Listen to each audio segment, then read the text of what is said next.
Hi, I'm Tim. Welcome to our channel, and thanks for logging on. If you enjoyed these videos, do me a favor and subscribe to our YouTube channel right here at Watchbox Reviews.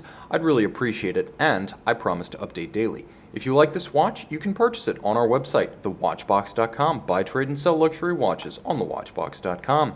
Today we are discussing the discontinued and much loved Patek Philippe 5960 1A-001. It lived a short and adventurous life as a steel Patek, neither an Aquanaut nor a Nautilus, and for that matter, not a 24. It was the rarity, a distinct minority of the 20% of Patek Philippe watches made in steel. The model ran from 2014 to 2017, and it's already being considered the definitive iteration of the 5960 annual calendar Flyback chronograph. So certainly the most versatile. It could be a dress watch or a sports watch, and on my 16 centimeter circumference wrist, the 40.5 millimeter steel case wears a treat. Very comfortable and nicely contoured. You can see how the lugs wrap around the wrist. It's exquisite, looks great, and feels just as good. The span across the wrist is 49.2 millimeters lug to lug, and if you include the solid end links to the bracelet, it expands only slightly to about 51 millimeters. This is a very wearable watch on a smaller wrist. I would endorse it on a wrist as small as 14 centimeters in circumference. It's also relatively slim, though a bit pot-bellied in profile. It's only 13.7 millimeters thick, and that's a very sloped case flank with a concave bezel to visually pair the mass. It easily slides beneath a dress cuff. Adventurers out there, you know who you are. You're going to find that this is a watch for just about all occasions. It is robustly loomed, and there will be a loom shot. By day, the contrast on the dial is likely higher than on any other 5960 variant. The Bracelet Is Handsome, a 5-link design with small individual links and a clamshell closure system. It's very much like a Rolex Jubilee in wrist feels, which means comfortable and nicely vented. The channels on the underside are huge to avoid pinching skin, pulling hair, or trapping wrist heat. You will note that the bracelet itself uses pins and sleeves, which I would actually prefer were converted into screws by Patek's product planners, but they do have an argument that holds water, which is that pins and sleeves are less likely to back out than screws. I can't contest, that is true, objectively. The clasp is wonderfully minimalist. It's small, it's nicely curved to match the underside of your wrist, and the swing arms themselves are compact, so this is anything but a dive clasp. When closed, you can see that there is a spring-loaded ceramic pin snap for the closure of the clamshell. So not only is it very secure, but because of that ceramic pin snap, it's going to wear well over time, as the pin snap cannot be worn down by the steel of the clamshell. There's a nice integration of bracelet, end link, and lug profile. As you can see, it's elegantly tapered. It has a handsome, almost flame-surfaced effect. As you move it through the light, it's beautifully sinuous and complex, with curves moving in every direction. There's hardly a straight line to be seen on this watch. In fact, the only place you really see a straight line is the junction between the bezel and the sapphire when viewed in profile, and the junction between the bezel and the mid-case when viewed in profile. Otherwise, fluid is the word. Let's get a little bit closer. Let's give ourselves a little bit more light. This is a very bright dial. This is a cheerful watch. This is a Patek Philippe with a unique white-silver opaline look. So it's not quite white, it's not quite silver, and it's not a sunburst. It's a very subtly pebble-like texture, which is to say it glows rather than explodes the way a grained sunburst would.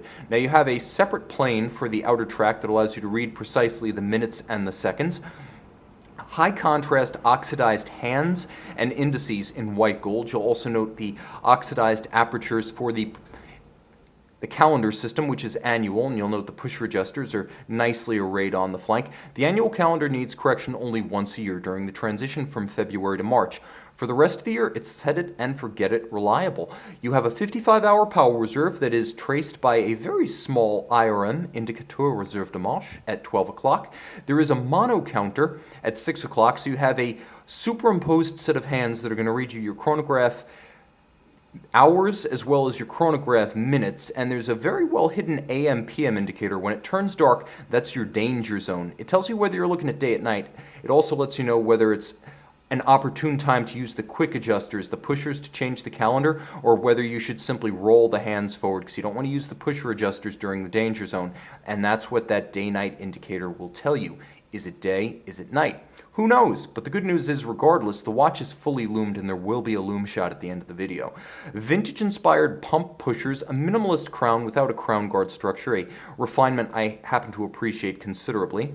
Let's go to our case back now and focus in and get a better view of the 40 jewel automatic winding 50-hour to 55-hour power reserve caliber CH-28-520. When this debuted on the Nautilus 5980 chronograph and the original precious metal 5960 in 2006, it was Patek's first ever in-house automatic chronograph caliber. It features efficient unidirectional winding, more efficient than bidirectional. This has been empirically proven, with ceramic rotor bearings for long-wearing durability. You have a silicon hairspring, which Patek Philippe calls Spiromax, and it is anti-magnetic. You have a free-sprung balance, which Patek Philippe calls Gyromax. It allows the 6-position regulation of this movement to be done both precisely and durably, as it is also a more shock-resistant structure than a mobile stud index. Gyromax, invented by Patek Philippe in the mid-20th century, Spiromax, a product of the 2010s, here unified in a single balance structure beating away at 28,800 vibrations per hour. It is a column wheel chronograph with a crisp function selector. By virtue of that column wheel structure, you feel and you hear the chronograph when you cycle it, and it is a pleasure. There is a vertical clutch system, and you will note that there is no constant seconds on the dial. When you stop the chronograph, it is a largely lifeless dial. Because of the vertical clutch, not only do you get a jump and stagger-free seconds hand activation, but you get the ability to run the chronograph full-time so you can have a seconds hand on the dial. The vertical clutch gives you that freedom and that flexibility. Now, normally you can't reset a chronograph and restart it just by pressing the reset trigger at 4. You'll break a conventional chronograph if you do that, but the 28-520 features a flyback functionality. One of the least advertised features of this caliber. Patek doesn't play it up enough, but it is wonderfully convenient if you do happen to find yourself timing 2 events in rapid succession with this watch. It is very much a sports-style Patek. Perhaps its only impediment is the 30-meter water resistance. You're not going to want to test this one in the sea, although it's safe for rain and splash exposure. The finishing is immaculate. The cap on the center rotor black polished. Likewise, all of the screw heads black polished, and when I turn the watch flush to the camera, you can begin to see the glow at the edge of the bridges. That's the mirrored, rounded, hand-laid anglage, as beautifully smooth and optically pure as the blackened screw heads. This is something that Patek does by hand invariably, and frankly most other manufacturers do with machines.